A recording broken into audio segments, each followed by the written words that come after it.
Hey, what's up everyone? Hope you're all having a wonderful time. Here a quick guide for the zombie Nuker Lich in last Epoch. The zombie Nuker Lich is a very strong build, if not one of the strongest out there as of 0.92. The build can basically kill any boss within seconds and can also be really tanky, as it's not really need to focus on any of the damage as it's already so high without much investment. The build is built around one of the new experimental mods from the belt, which will summon up to 6 volatile zombies on potion use, and by using the Grand Sacrifice node from the volatile zombie passive tree, makes it so when a zombie dies, the sacrifice skill will auto-cast on a nearby minion, and this gives a really nice chain explosion between all minions, as we also spawn both skeleton vanguards and corpse parasite at the same time once a zombie dies. The sacrifice skill makes it so the chain explosions are being possible by having Catalyst of Horror and Sanguine Libitation from the sacrifice passive tree, make it so we can detonate up to 7 minions at the same time. The sacrifice skill have a base damage and doesn't scale of the actual minion health or anything like that, making it pretty easy to scale damage as you would for any spellcaster build. Sacrifice also count as a hit spell, making it so we can take advantage of physical and also armor shred chance. We're also using 2 cycle of putrescence, which makes it so our volatile zombies have a chance to resurrect equal to 100% divided by your number of zombies. For example, if you have 4 zombies and 1 dies, it has 25% chance to resurrect. The resurrection occurs after 1 second. And by having 2 of these rings, this will make it so we always have a minimum of at least 2 zombies up at all time. Basically, each time we use a potion, we will summon our zombies, they will overextend their max limit and will result in some of them dying and start this whole chain explosion. There are a lot of minions being sacrificed here, and basically the more potion slots you have, the more explosions are going to be triggered. Let's say you have 4 potion slots and you trigger 5 zombies each time you use a potion. Then they also trigger 5 vanguards and also 2 parasites each, and the ring also helps out spawning more zombies each second. I'm not exact sure on the actual numbers here, but let's just say there are quite a lot of explosions and it might make your CPU go up in flames.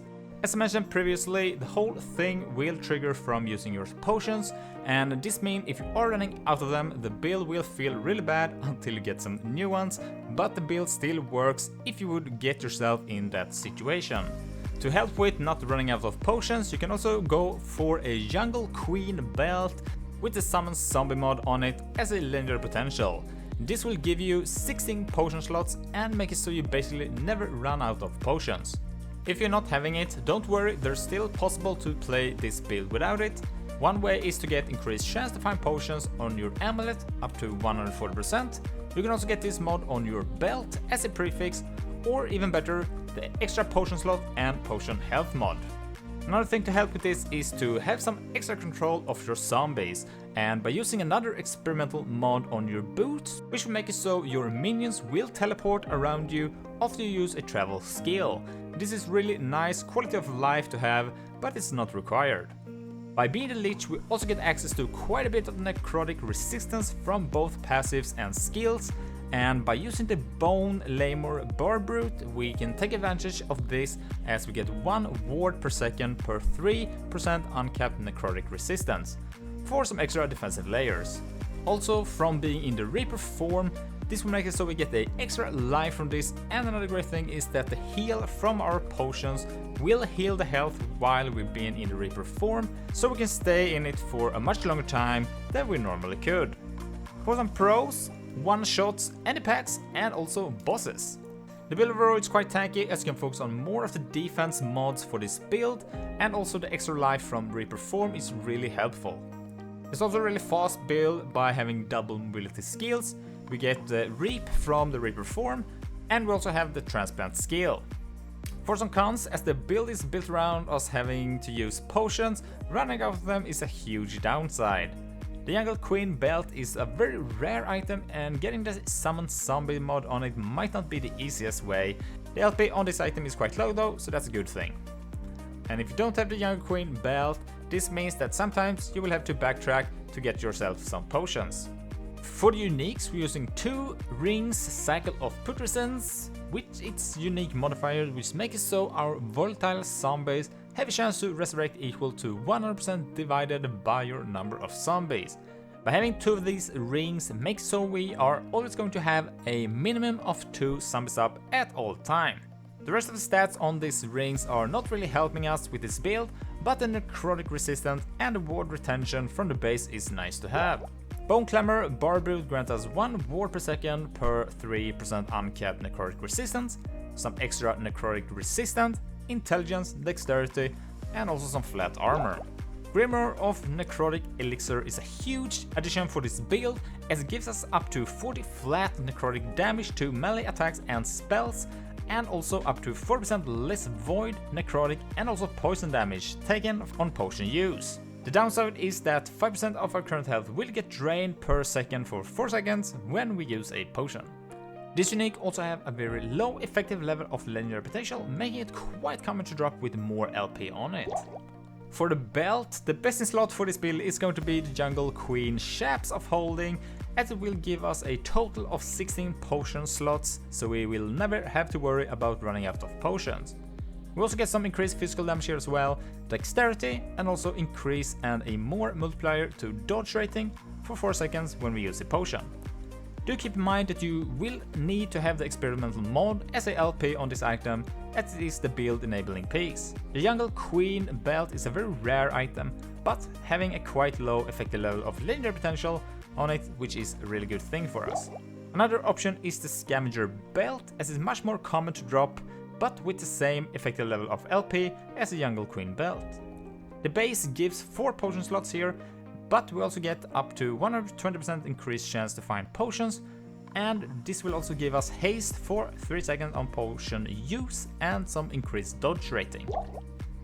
For some stats for this build, try to go for health, resist, critical strike avoidance for the cap, increased chance to find potions, the extra potion slots, increased physical and also spell damage, increased critical strike chance and crit multiplier, intelligence, chance to shred armor on hit, and for the class specific stats, try to go for increased physical damage while transformed, increased spell, physical, critical strike chance, and also plus level to summon volatile zombies. For the idols, you want to get 4 large idols with increased health and also with increased spell, physical, crit strike chance. For the rest of the slots, just go for normal double health stout idols. Some of the more notable blessings is going to be from the Black Sun. Here you go for the void resistance for some defense, or you go for critical strike multiplier for damage. Ending the Storm for lightning resistance. Reign of Dragon, you can get up to 20% to all resistance, or critical strike bonus for the easy cap. The Age of Winter for the chance to shred physical resist on hit, and Spirit of Fire for endurance, or you can also go for the flat armor. And let's go over quickly the most important nodes for the skills, starting with Summon Volatile Zombies. So the Volatile Zombies here is going to be the main ability that will trigger the Sacrifice skill and also spawning even more minions for the Sacrifice skill to explode on. Grand Sacrifice will make it so when a zombie die, we will cast the Sacrifice on a nearby minion. Shepherd of Thralls will make it so when a zombie die, this will now spawn the Skeleton Vanguard. Vile Force make it when a zombie die, this will spawn the Corpse Parasites. Corpse Bane make it so when a volatile zombie explode, it will also apply Mark of Death on the enemy, reducing all resistance by 25%. Necromantic Fever makes so when a zombie explode, we will get healed for a small portion of its maximum life. Next is going to be Sacrifice, which is going to be our main damage ability for this build, detonating our allied minions, dealing physical damage to enemy around it. We're using Catalyst of Horror, and we're also using Sanguine Limitation, making it so the Sacrifice will now chain to additional targets. From Limitation we also get some extra bleed chance. Pontifex for its huge damage multiplier, which will grant us damage per minion. Soul Shatter for its huge damage multiplier, and also Punishment, as it will give us a huge damage multiplier against bleeding enemies. We're using Reaper Form, which is a Lich class ability, and this will give bonuses to both damage and also defense, but also giving us the Reap ability for extra mobility skill. Soul Shroud will give us armor per point of intelligence. while Shroud will give us some extra necrotic resistance and also poison resist per point of intelligence. Elixir of Death will make it so while we are in Reaper form, potions will grant twice as much health than they normally would. Unholy Dominion makes it so the Rape ability and also Transplant no longer share a cooldown. Soul for a Soul makes it so we will deal increased damage but have reduced healing effectiveness. And Reaper's Curse will give us some increase to damage and also crit chance, but we will lose a percentage of health when we kill a enemy. Another skill we have is Transplant, which is used for mobility skill and also to give us bone armor. Acula's Favor will provide the haste and also frenzy buff to our character after we use the Transplant skill. Sticky Blood will leave a pool of blood after we use Transplant, slowing enemies, and Siphon will also make it so we get a small heal from the pool of blood. Bone Armor, well, so we get Bone Armor, and this will provide some armor and also less damage taken. We're using Plated Bone for a stronger Bone Armor effect, and also Apostasy, so the Bone Armor will last longer. And the last skill that we are using is called Drip Blood, and is mainly to buff our character with some extra spell damage, and also works as a heal as we can target on our minions. We're using Arcane Abjuration here for the global spell damage on hit, increased by 8. Carrion Hunger here will make it so we can use the Rip Blood for free. Quenching will make it so the blood orbs grant additional health and also so the orbs return faster. Hematology will make it so blood orbs restore more health based on our intelligence. And Marrow Drinker will make it so Rip Blood now can be cast on our minions instead. And here a quick preview of the passive skill tree, but for more information about the build I do recommend to go and check out the last Epoch build planner. Both for the passive and the skills you can simply use the progression bar at the bottom to easily see when and where to progress in the build. To the top of the build planner you can also go to loot filters, where you can find my ultimate loot filter with a lot of options depending on how strict you want it to be. Link for this will be in the description. So what do you think about this zombie Nuker Lich? Have you tried it out before or tried another version of it? Feel to tell me in the comments below. Thanks for watching, don't forget to like and subscribe if you found this video helpful. If you want to support the channel even further, you can check out my Patreon for behind the scene footage, virtual hangouts and more. If you got any other questions, feel free to drop a comment and I'll try to answer them as soon as I can. And with that said, I'll see you in the next one. Bye!